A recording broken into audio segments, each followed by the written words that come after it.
Dengue পরিস্থিতি আরো খবর জানাতে গাজীপুর থেকে যুক্ত হচ্ছেন ইকবাল সরকার এবং চট্টগ্রাম থেকে তাফিম আলমগীর। প্রথমেই জেনে নিতে চাই গাজীপুরের খবর।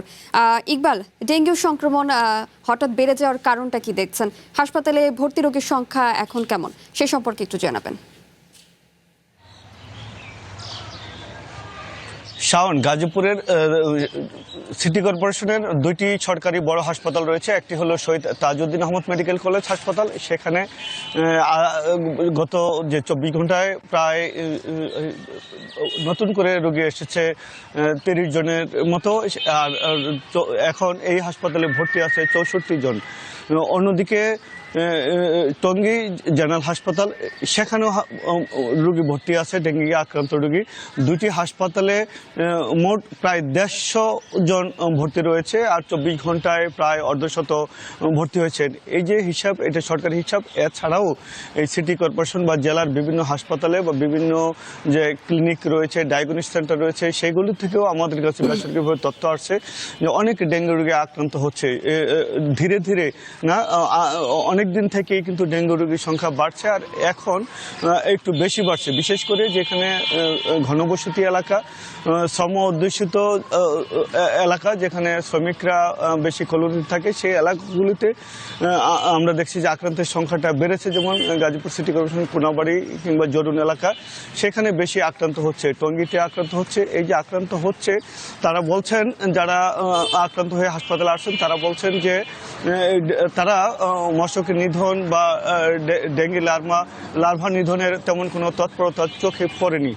অর্থাৎ সিটি কর্পোরেশন পক্ষ থেকে যেই ধরনের তৎপরতা আশা করা হচ্ছিল, নাগরিকরা সেবা পাওয়ার কথা ছিল, মশক নিধনের জন্য যে প্রায় 10 কোটি টাকা বাজেট হয় বছরে, সেই বাজেটের কতটুকুই আসলে খরচ করা হয় সেটা নিয়েও মানুষের মধ্যে প্রশ্ন রয়েছে। যারা আক্রান্ত হয়ে হাসপাতাল আছেন তারা অনেকেই বলছেন তারা এই চলতি বছর কেন কয়েক বছরই তাদের এলাকায় মশার ওষুধ ছিটাতে তারা দেখেননি। যদি মশক নিধক হতো বা যদি কিনা তৎপরতা থাকতো যথেষ্ট পরিমাণে, তাহলে হয়তো তাদের এই ডেঙ্গি আক্রান্ত হয়ে হাসপাতালে আজকে ভর্তি হতো না, বা রোগে আক্রান্ত হয়ে তাদেরকে জীবন জীবিকায় ব্যাহত হতো না। তবে সিটি কর্পোরেশন বা প্রশাসনের অন্যরা বলছেন তারা নানা ধরনের কার্যক্রম চালাচ্ছেন, সচেতনতার পাশাপাশি অন্যান্য ধরনের যে পরিষ্কার পরিচ্ছন্নতার মতো বা মশক নিধনের মতো কার্যক্রম চালাচ্ছেন।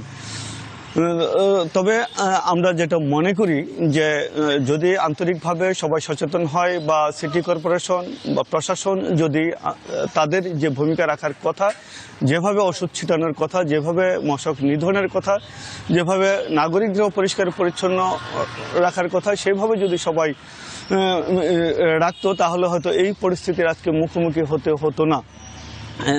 চিকিৎসকরা বলছেন যে ডেঙ্গিতে আতঙ্ক হওয়ার মতো কিছু নেই। দ্রুত যদি কিনা এই চিকিৎসা নিতে আসে বা সবাই সচেতন হয়, তাহলেই এই ডেঙ্গিতে যে জটিলতার সৃষ্টি হয় বা মৃত্যু ঝুঁকি, সেটা অবশ্যই কমানো সম্ভব। সবাই মিলে এখন এই ডেঙ্গি পরিস্থিতি থেকে উত্তরণের জন্য আন্তরিক হওয়া দরকার, চেষ্টা করা দরকার, এটাই মনে করছেন সব মহলের লোকজন। আর ওষুধ ছিটানো বা মশক নিধন কার্যক্রম যে জোরালো হওয়ার কথা, সেটাও যেন জোরালো হয়, সেটাও সবার চাওয়া এই নগরবাসীর। শাওন, এই ছিল ডেঙ্গির সর্বশেষ গাজীপুরের পরিস্থিতি। ইকবাল, আপনাকে ধন্যবাদ। এবার জেনে নিতে চাই চট্টগ্রামের খবর। তাফিম, সিটি কর্পোরেশন বা সংশ্লিষ্ট কর্তৃপক্ষের ডেঙ্গু বিরোধী কার্যক্রম সেখানে কেমন দেখছেন? সেই সাথে সাধারণ মানুষের অংশগ্রহণ কেমন হওয়া উচিত?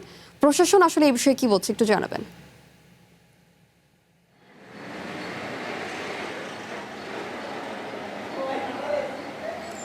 শাওন, চট্টগ্রামেও কিন্তু আসলে ডেঙ্গির প্রকোপ কিন্তু হুড়হুড় করে বাড়ছে, সেটি আমরা দেখতে পাচ্ছি। এবং সেই ক্ষেত্রে Chittagong civil surgeon, Chittagong city corporation, তারা কিন্তু বিভিন্ন ধরনের উদ্যোগ নিচ্ছেন।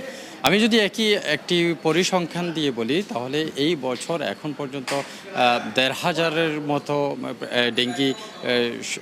ডেঙ্গি আক্রান্ত হয়েছে। বিভিন্ন হাসপাতালে কিন্তু তারা চিকিৎসা দিচ্ছেন, এবং সেখানে শুধুমাত্র এই যে অগাস্ট মাসের প্রথম 20 দিনেই কিন্তু আমরা দেখতে পেরেছি যে 699 জনের মতো তারা কিন্তু এখানে আক্রান্ত হয়েছেন।